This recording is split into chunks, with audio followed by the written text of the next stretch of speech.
Selected parts from the book Lone Fox Dancing, Autobiography of Ruskin Bond, Part 1.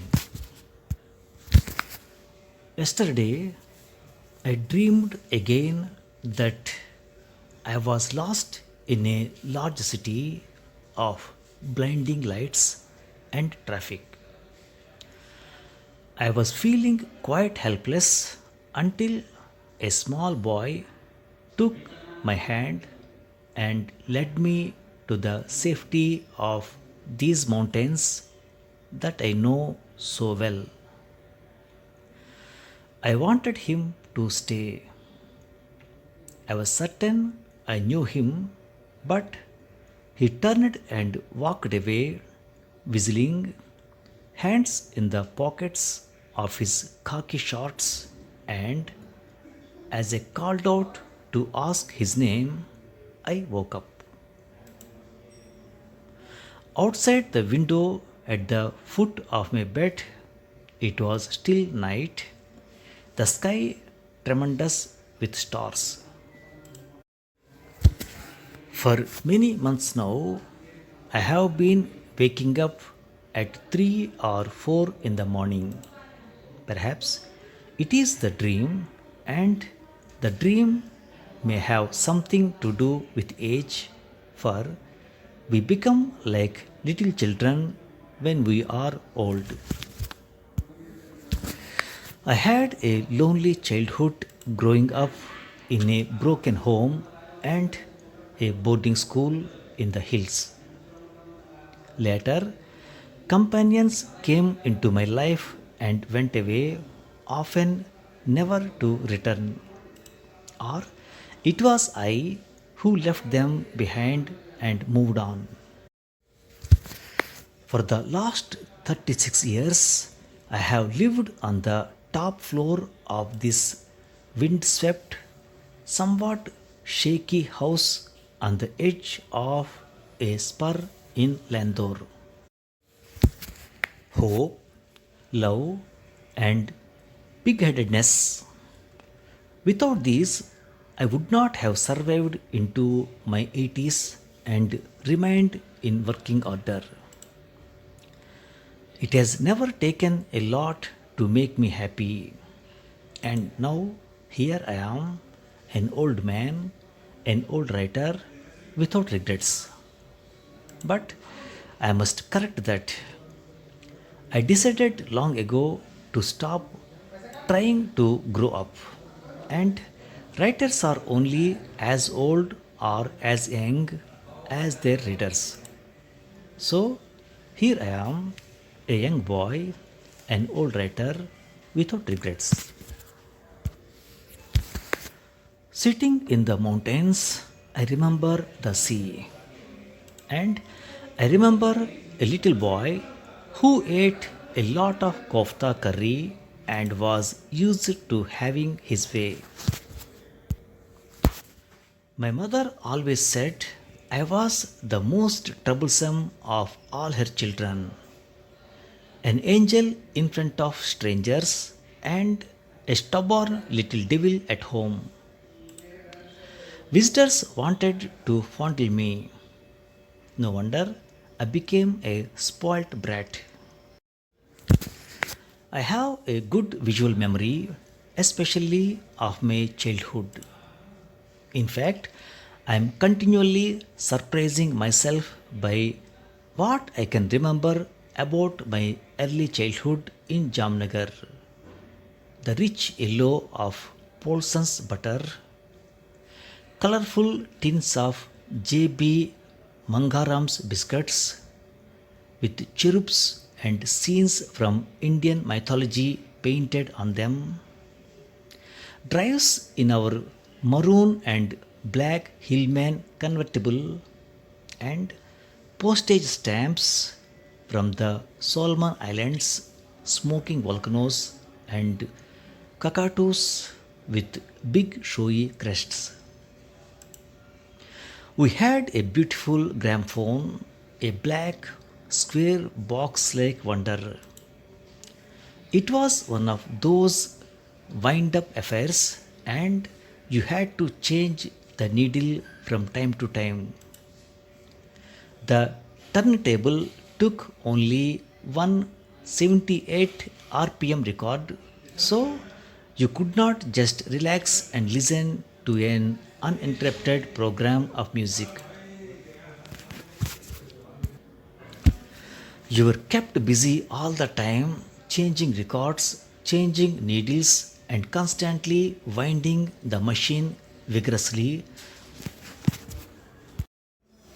so that it would not fade away in the middle of a song.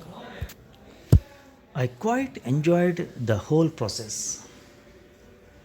On silent nights, when the lights are out and the hills are asleep, I shut my eyes and imagine I am in the veranda of one of our Jamnagar homes.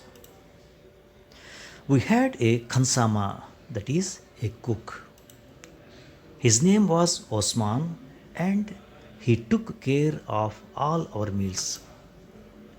I was a fan of Osman's because he made the best of kofta curry in the world and told me some very tall tales. Osman and Aya were my first storytellers, her imagination subtler than his. In the afternoons, when I was usually alone, I would join Osman in the kitchen. A typical story session would go something like this.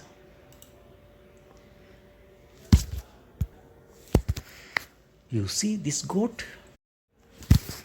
He reminds me of the great lion of Junagadh. Where is Junagadh? 2 days by foot from this very house, but you can get there in your motor gadi in 5 to 6 hours. I worked for the Nawab of Junagadh, who took me along when he went hunting with 10 elephants, 20 dogs, and a shikar party of 50 or 60 men. He was a very rich Nawab. He would get himself weighed in diamonds on his birthday and give them away to his begums. But I was telling you about the great lion. It needed two full grown goats or one bull every day. It only ate male animals, and when it could not find goats or bulls, it hunted men. Women were safe. Did the lion come to hunt you? No. But it took me masalchi. What is masalchi? The boy who helped me prepare the meats and vegetables and washed all the dishes. We were part of the hunting party and sharing a small tent. The lion dragged him out by his soft white feet and carried him away. We found his bones in the morning. I beat my chest and cried all day till all my tears had dried up. And I had to sleep alone the rest of the time we were in the camp.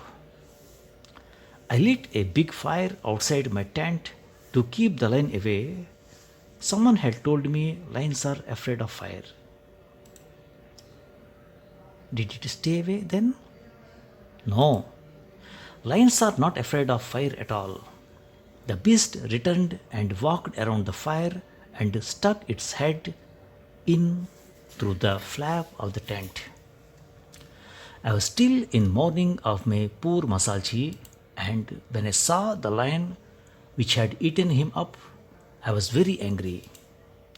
I picked up the big iron pan on which I was making rotis and hit the beast on its nose. The pan was hotter than the fires of Jahannam and that son of Satan.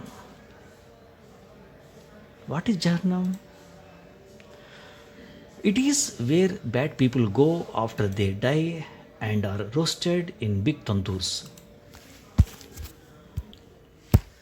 Little boys who keep interrupting a story go there too. Sorry.